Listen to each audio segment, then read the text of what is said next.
Hello and welcome back to the Anxiety Book Club. This is episode number 47. I'm very pleased to be joined today by Mary Pipher. She's a clinical psychologist, adjunct clinical professor at the University of Nebraska, and the author of 11 books, including 4 New York Times bestsellers, including Women Rowing North, Reviving Ophelia, and today's book, A Life in Light. Mary, thanks so much for being here.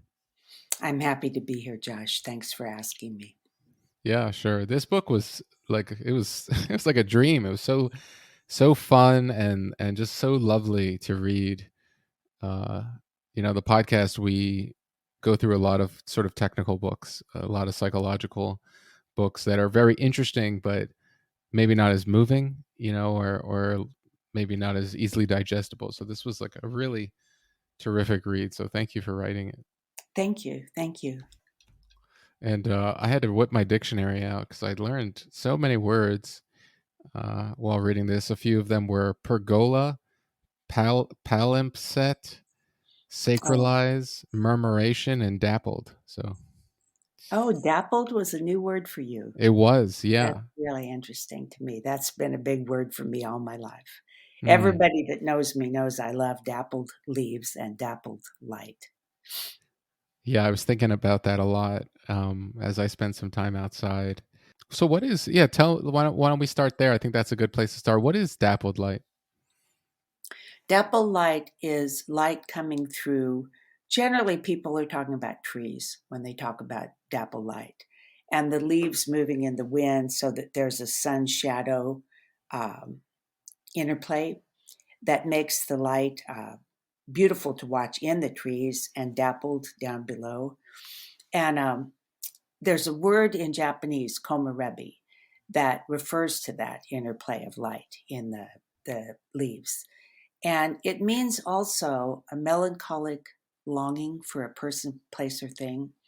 And it also suggests impermanence. And so that word komarebi became sort of a summary word for the whole book. Um, all of our lives are a mixture of light and shadow. All of our days are a mixture of light and shadow. There's pretty much ants at every picnic. Mm. There's something going on that gives us sorrow in most days and gives us joy if we're lucky in most days. The other thing is, of course, is as I grow older, I'm more and more aware of how fast things change and how impermanent every experience is. And so I wanted to write about my life in terms of both the light and shadow, but also in terms of the time passing and the many different people we are as we move across our lives. Yeah, and done so beautifully, if I may say. So, for the dappled phenomena to take place, does it require the trees to be moving at all for there to be some wind, or can I you think get the so. I effect? mean, for me, it does. Yeah, for me, it Uh, does. I'm not sure how carefully we can parse that word beyond where we have it right now. hmm, But when I think of light in the trees, I always think of a little bit of movement. And, Josh, this is my first memory. When I was a baby, I was down in the Ozarks, and one of my aunts or my grandma carried me out in the front yard. And I remember lying on a blanket and looking up at the sky and watching this beautiful scene of light and leaves. And of course, I was a baby. I didn't have any language internally for that, but I remember that experience. And I think that one of the reasons I chose this title of Light and Life is light has always been so vivid for me. It's so important for me. Interestingly enough, I've got some quite a few bipolar people in my family. And I read somewhere that one of the aspects of bipolar can be an unusual sensitivity to light. Now, I'm not bipolar, but that sensitivity to light may be part of my heritage. hmm. Yeah, you are quite sensitive from what I've read in your memoir, to so many things, to light, to lots of stuff that you noticed as a child. I thought was really interesting.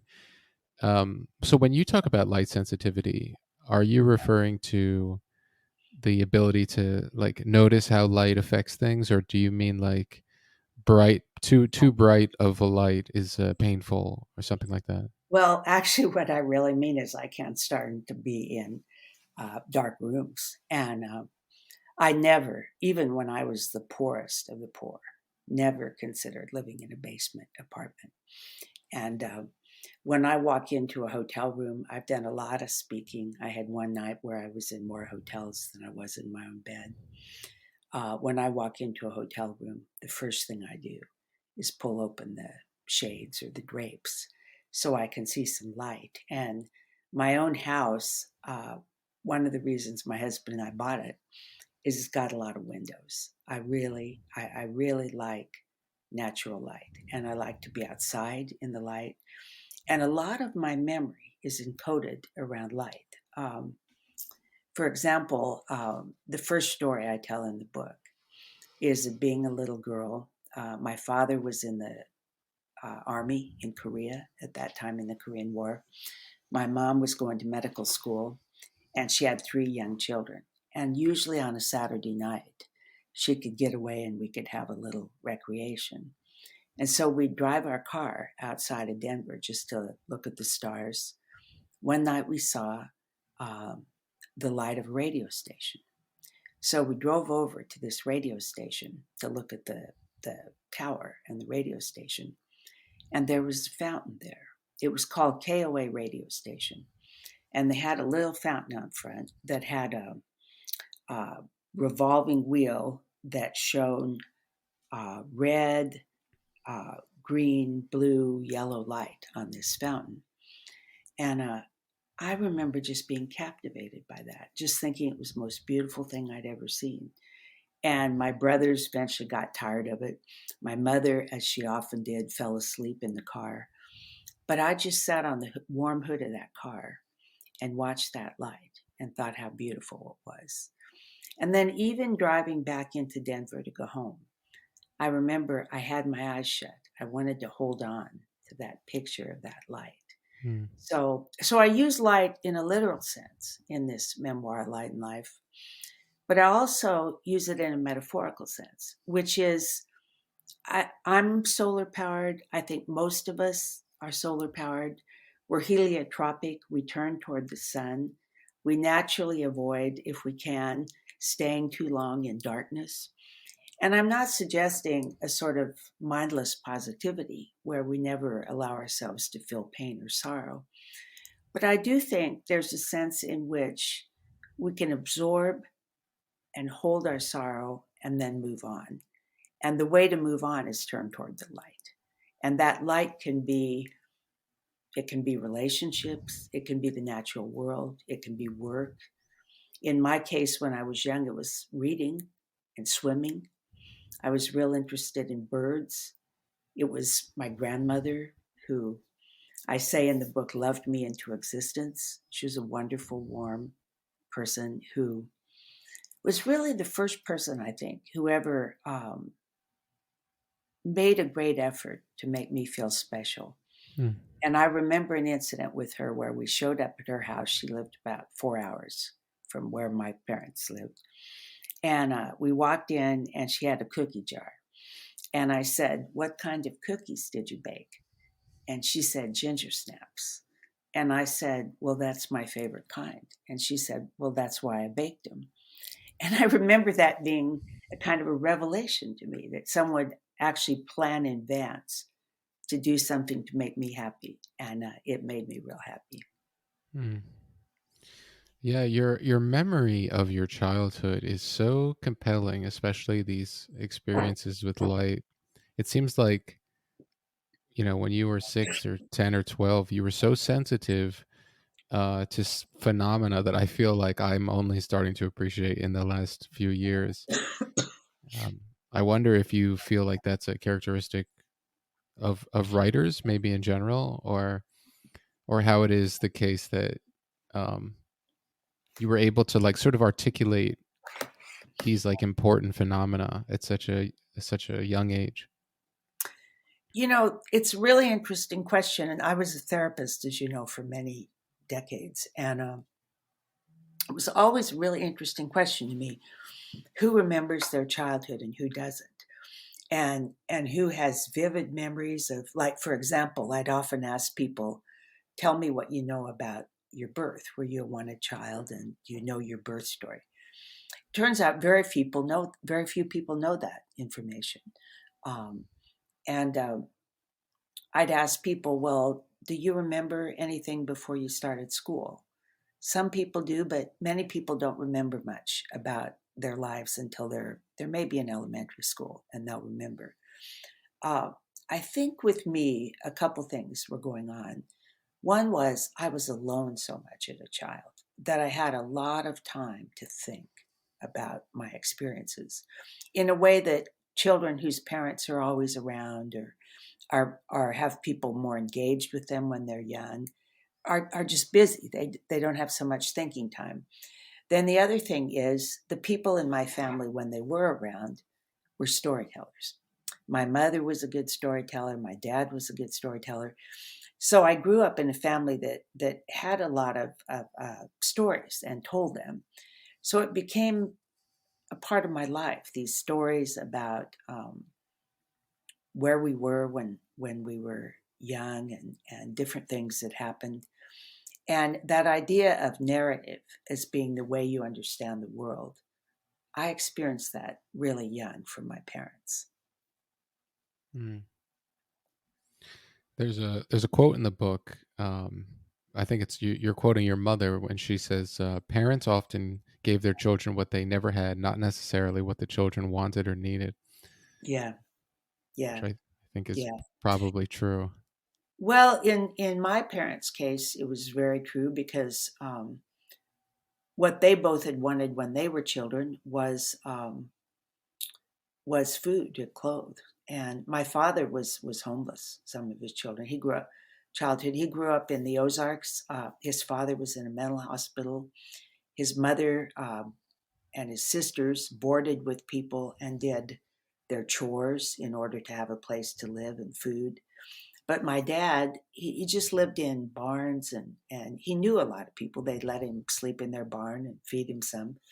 But he thought, and I think he felt very strongly about this, that if he had children with a house and shoes and clothes and food and a college fund, that's what children pretty much needed. And my mother also, she'd grown up in the Dust Bowl, eastern Colorado during the Depression. Never had a new pair of shoes. She was the third sister, and she wore 3 years old shoes after her two older sisters passed them down. And so I think they felt they were giving us what they didn't have, which was a middle class life. And that was their idea, I think, of how to be really good parents. My mother also had books. She was very big on books for children. And I'm grateful to that. She read us stories when she was home. She's a very good mother. I don't mean to imply that she wasn't. She was just a doctor. And she was a doctor in a county where there are no other doctors. And she was just busy all the time. When she wasn't working, she was a present good mother, but she worked a great deal. Yeah, I remember one scene from the book where she's driving out somewhere, I guess pretty rural, and you're sleeping in the back seat, and there's some ferocious dog Oh somewhere. yeah, that's a story too about giving your children what you didn't have. And so this ferocious dog, she drives into this back when doctors did house calls. She drives into this farmyard, and this dog, oh my gosh, it just looked like it was going for her jugular when she got out of the car. And the farmer came out and called it back, and held it by a long chain. And she went in the house and told me, don't get out of the car under any circumstances. So she finally came back. The farmer escorts her to the car, and she gets in, and I go, man, that was a scary dog. And she said, well, the farmer's real proud of that dog. He told me when he was a child, he wanted a dog, and his parents wouldn't let him have one. And so he has this dog for his children. and he feels like he's a good dad because he's given him this dog, you know. So yeah, that's a story. And I think if I'm honest, I can see things that I wanted my children to have I didn't have. Like for example, I wanted my children to have an extremely present mother. Mm. And that's something I hadn't had, a present parent. And so I was a very present mother. And we had a family dinner every night. We had board games. We had bedtime stories. I was up making breakfast for the children, waking them up in the morning, asking about their schoolwork, going to all their activities. And it was a big shock to me that at some point my children were kind of wanting more space. Well, I'd never had the problem of wanting more space from a parent. And when I realized that, I realized I'd probably been an over-present mother to a certain extent to those kids. But yeah, we all give our children, I think, at least a little bit of what we wanted for ourselves. Hmm. Yeah. Some of this like question of like child rearing and how to do it best, it almost makes me think that like two people's not enough. Oh yeah, I totally believe that. I love these stories of Africa is a place where this is often true, where children call multiple people mother and father, or everyone is an auntie and or an uncle. And there's a great sense of community involved in child rearing. And I was lucky too, because even though my parents never lived in the same town much with relatives, my family was very close to the aunts and uncles and the grandmothers. And so some of the things that my parents didn't give me, this grandmother I mentioned gave me, and my aunts. One of the things I did growing up in a family where it was very hard to get attention was I excelled in getting love and attention. I learned to be just the nicest, most conversational, helpful girl. And people responded to that. You know, I had my aunts, I think they all thought I was maybe their favorite niece. And I got a lot of attention from them and a lot of good conversation.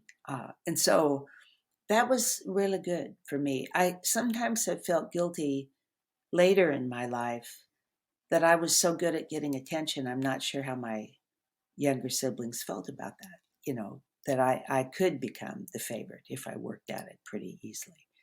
But for me, it was good. Did you ever ask them? You know, I've never asked them directly, but we've had my brothers and I have spent years processing our family and our relationships to each other, and we're very close. And I think what they would say is that I was definitely the good girl in the family and the parents' favorite, and so that was enough for the three of us to deal with the rest of our lives. Hmm. I think that's a good segue into this question I have on page 169. You quote, "I had stopped being a golden child quite a long while ago." I think this is related to your pregnancy.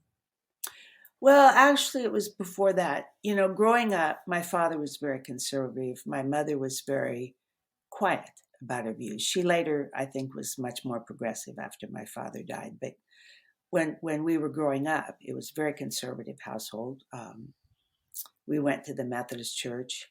As I said, I was a very good girl, very well behaved in high school, straight A student, and so on, and just really tame, a very tame girl. I never had a drink or a cigarette or did anything that by anybody's reckoning could be considered wild. But I went down to KU as part of an honors program in 1965. And the war was starting to go on.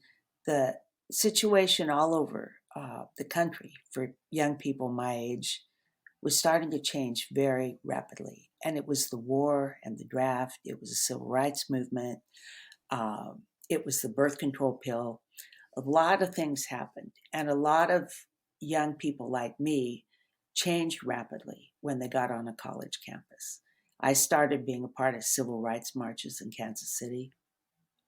I started going to jazz clubs in Kansas City with my boyfriend and going to art films. And all of these things changed me. And I became Uh, I started smoking. I started drinking. I had a boyfriend, and this really bothered my parents, and it bothered them who I was keeping company with. Now my grades were great, and I was a good daughter in the sense of staying in touch with them and being loving, but they could see I was changing, and they didn't like it. And then I went out to Berkeley.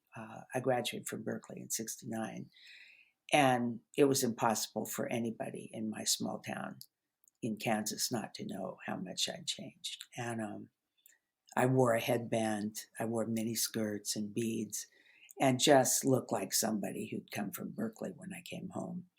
And that was very upsetting to my parents. And then it was about 2 years later, I became pregnant. I'd lived a year in London. I came home. I was just finishing up courses to go to medical school, and I got pregnant with a man who was in my medical school class. Hmm. And that was Zeke, right?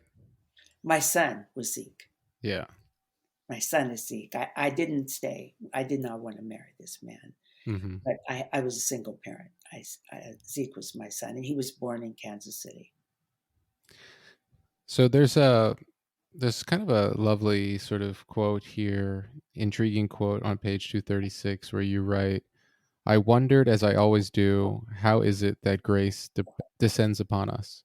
We can't will it or manufacture it ourselves. Rather, it comes to us in the same way as a murmuration of starlings and as random as falling stars."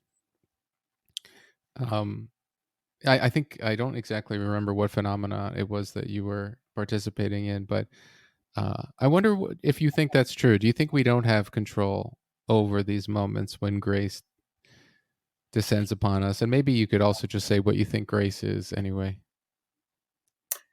Well, for me, there's moments like the first one I experienced lying on that blanket, where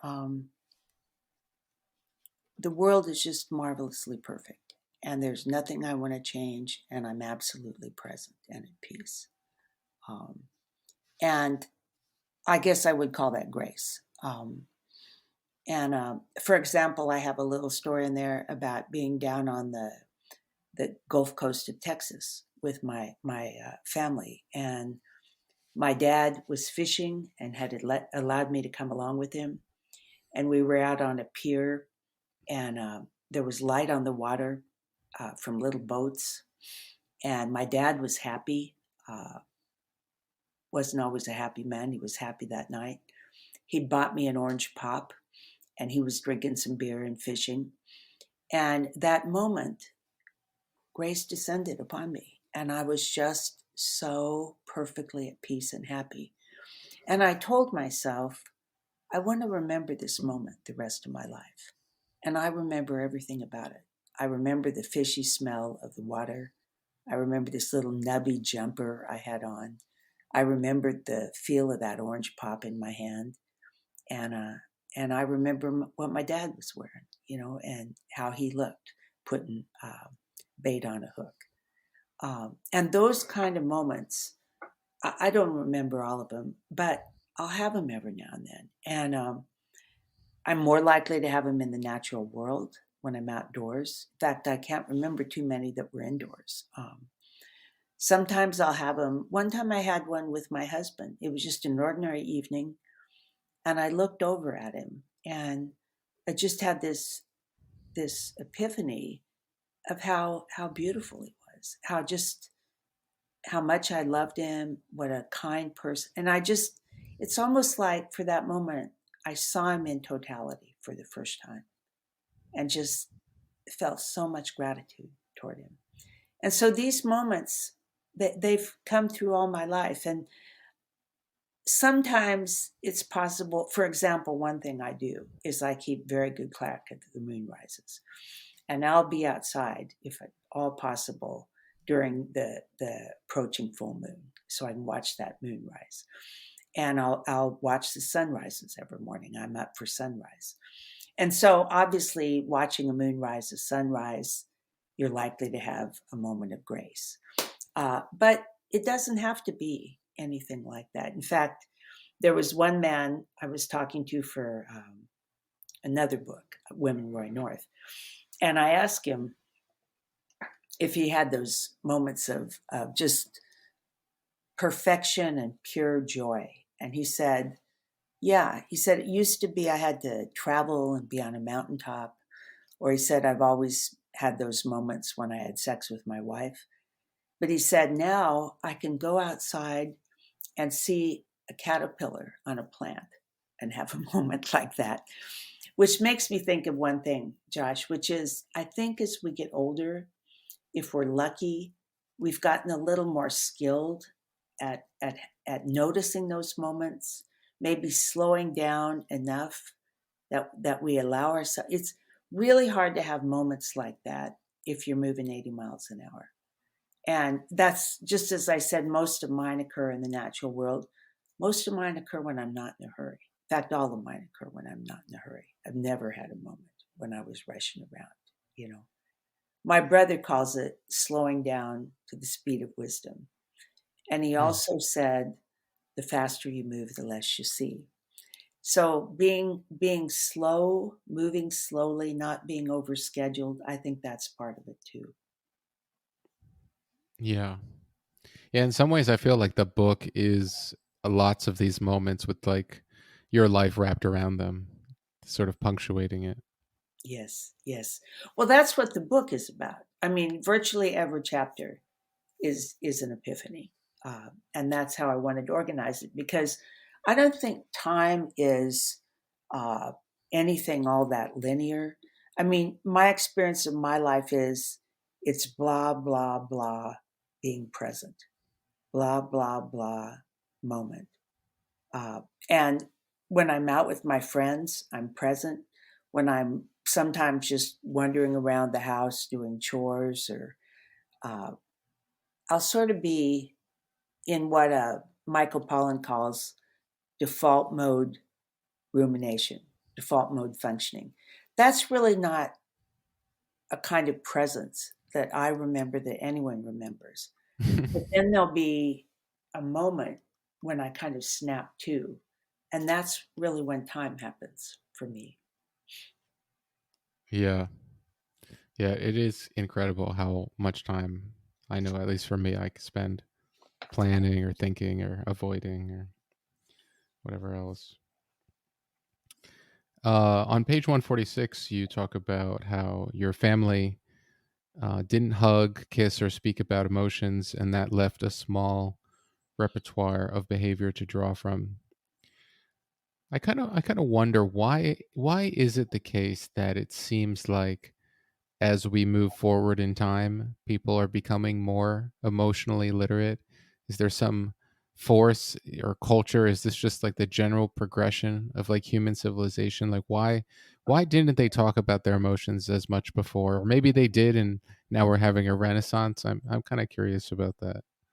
Well, I actually wrote a whole book called Another Country on the difference between my generation and my parents' generation.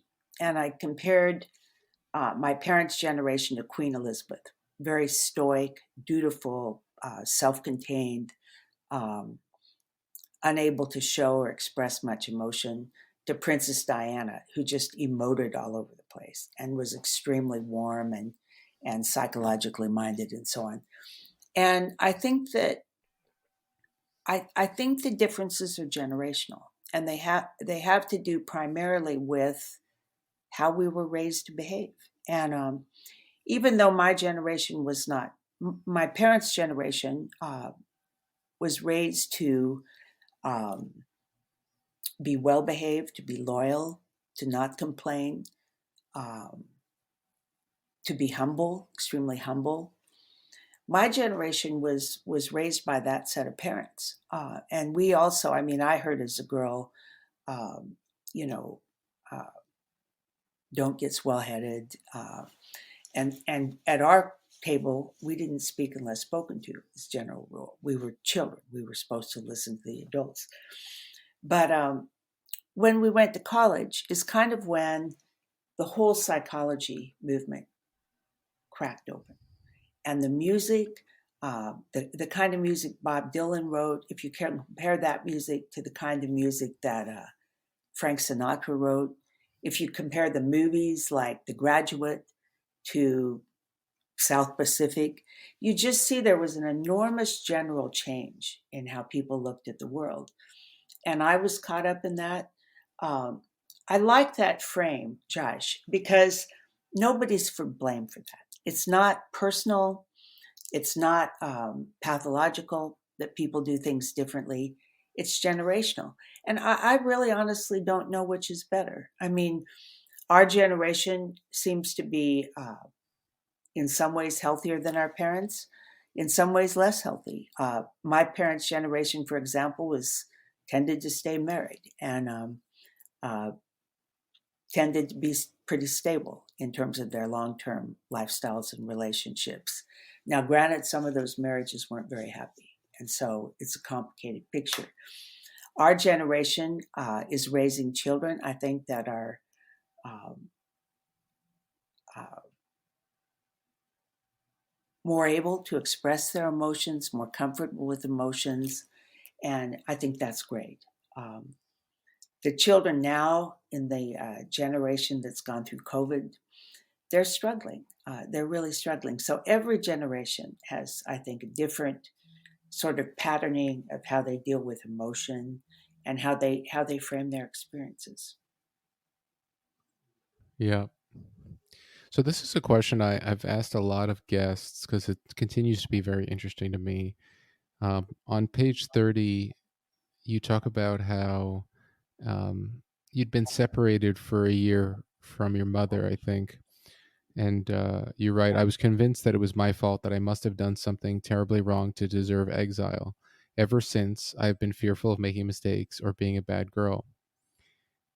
It's amazing to me how it's almost as like a rule when something difficult happens to a child, they just seem to reach these conclusions, these self-defeating conclusions about themselves.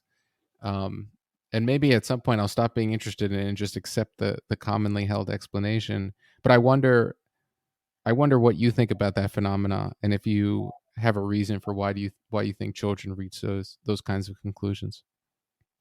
Well, of course, one is they think adults are all knowing and that adults are all wise and all powerful, so that if something isn't going right, they tend to, I think, feel that they're the little kid. They're the one who screws up most of the time around the place. Uh, Another thing, though, oddly, is if you say as a child, things are really going wrong here, and it's my parents' fault, there's a sense in which you're more vulnerable because you have no control. If it's not about you, you're just a helpless victim of whatever's going on with your parents. If a child can make it about himself or herself, then they have some illusion of control. Well, if I'm a good enough girl, if I'm helpful enough, maybe things will go right for me later.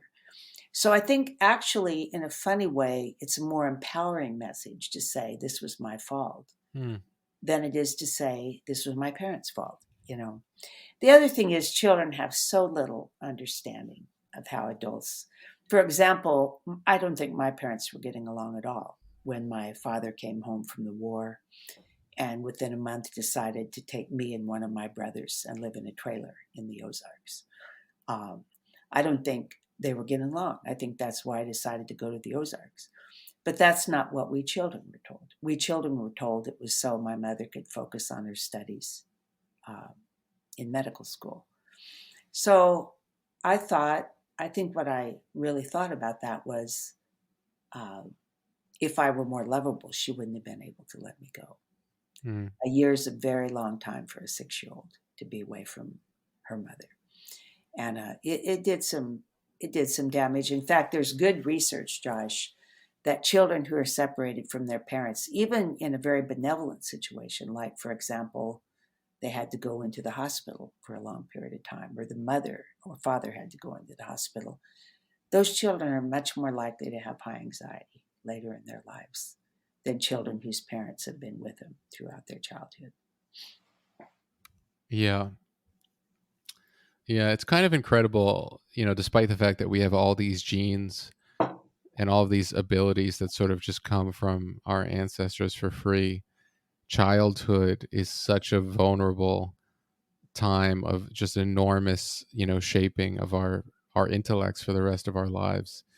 um, Nurture is just like, it's not to be overlooked. It's such an important part of our development. Well, a couple things about that. It's absolutely is incredibly, and it's not just parents. It's friends. It's whether you're bullied or school, whether you're athletic, uh, whether you have a close friend in junior high, whether you have an extended family, whether you're in a good community, whether you have good teachers. I mean, there's so many shaping elements in those first 20 years. And as a therapist, I think one of the things that was most interesting to me was seeing how these early family patterns, these early roles we develop in a family, um, stay with us. And for example, they're very common. They stay with us in a way that gives us marital trouble later. Mm. That whatever it is that happened in our own family, we somehow, in spite of our deepest wishes, are unable to prevent coming into our current family. Yeah.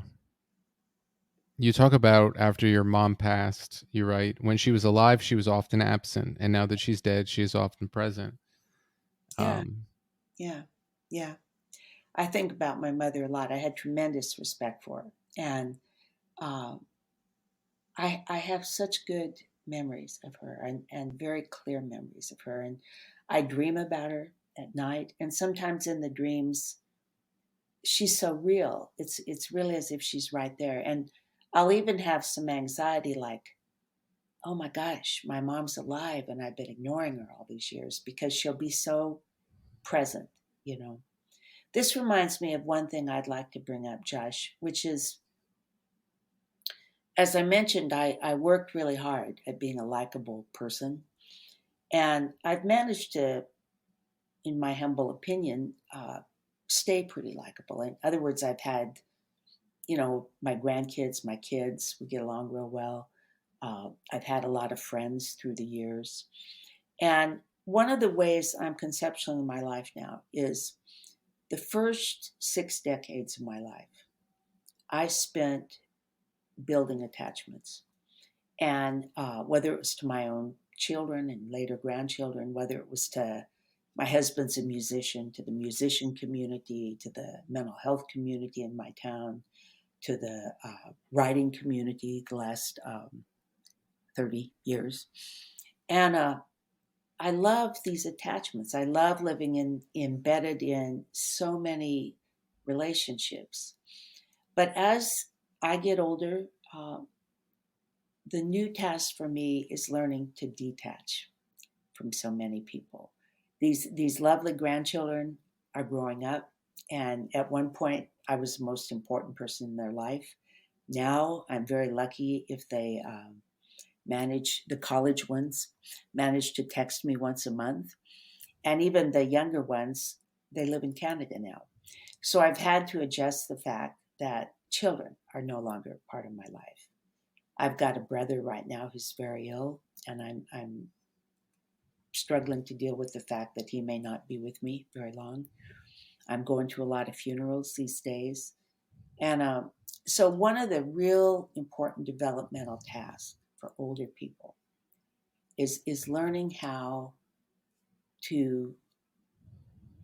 I mean, we don't stop loving people, but the task is to be able to let people go without feeling uh, despairing and to still find joy. I mean, I give the example in Women Roar North of walking out of a funeral and just really enjoying the song of a bird. And so it's that dance between acknowledging sorrow and, on the other hand, uh, being present for what is left, being present for all that is left. mm, I think that's why gratitude is such a survival skill for older people. Is quite a bit of loss occurs. And my concept of balance is we balance this loss and sorrow with joy and gratitude. That's what balance is. And so we find what we're looking for. And if we're looking for beauty, if we're looking for joy, if we're looking for things to be grateful for, we can find all those things and keep our lives pretty happy. You have a quote on page 288 about needing to relinquish your cows. I think Oh, you're yeah. quoting a Buddhist story. Do you Yeah. want to Yeah. remind us what that is about? Sure. Sure. And that might be a good place to end because it's such a perfect story from my point of view. But there was a time during COVID when I was so lonely. I couldn't see my family. I couldn't see my friends. And I'm a real social person. I'm out and about in the community all the time. And it was just my husband and me in our house. So I'm in a Buddhist Sangha, and this Sangha met online. And I heard this story in this Sangha. So the Buddha is sitting with his followers, and a farmer comes up and he's screaming, he's tearing at his hair, and he's going, I've lost my cows, I've lost my cows. And he comes up to the Buddha in group and he goes, have you seen my cows? Have you seen them? Have you seen my cows? And so Buddha looks to his followers. They all shrug, no, we haven't seen your cows. And the Buddha, no, we haven't seen your cows. And the man runs off screaming, I am ruined, I am ruined, I have lost my cows. And the Buddha turns to the disciples or the students and says, aren't you grateful you have no cows? Mm. And to me, that is really an important story because uh, the trick to enjoying life is not to hold on, to let everything go. Let everything come in as it comes in. Let everything go as it goes out. And to be able to, James Taylor said it very well, enjoy the passage of time without grasping, without holding on. So that story was very, very helpful to me at that time. Mm. Well, Mary, it's been a pleasure reading the book and talking to you today. Is there anything you want to let audience members know? Any projects you're working on or things to look out for? No, the only thing I really want to say in response to an interview about this book, Josh, it was so nice talking to you. I really appreciated it. Is just as I wrote about my life in light, you and everyone listening to you can think about their life that way too. I mean, most of us look back on our lives and they're dappled leaves. They're as mixed as salt and pepper with joy and sorrow. But we have some choices in how we frame our lives, in the narratives we tell ourselves. And we're a great deal happier if we can put together the story of our lives in light. Hmm. Yeah, that's lovely. Thank you so much, Mary. Really Thank, appreciate it. thank you. Goodbye.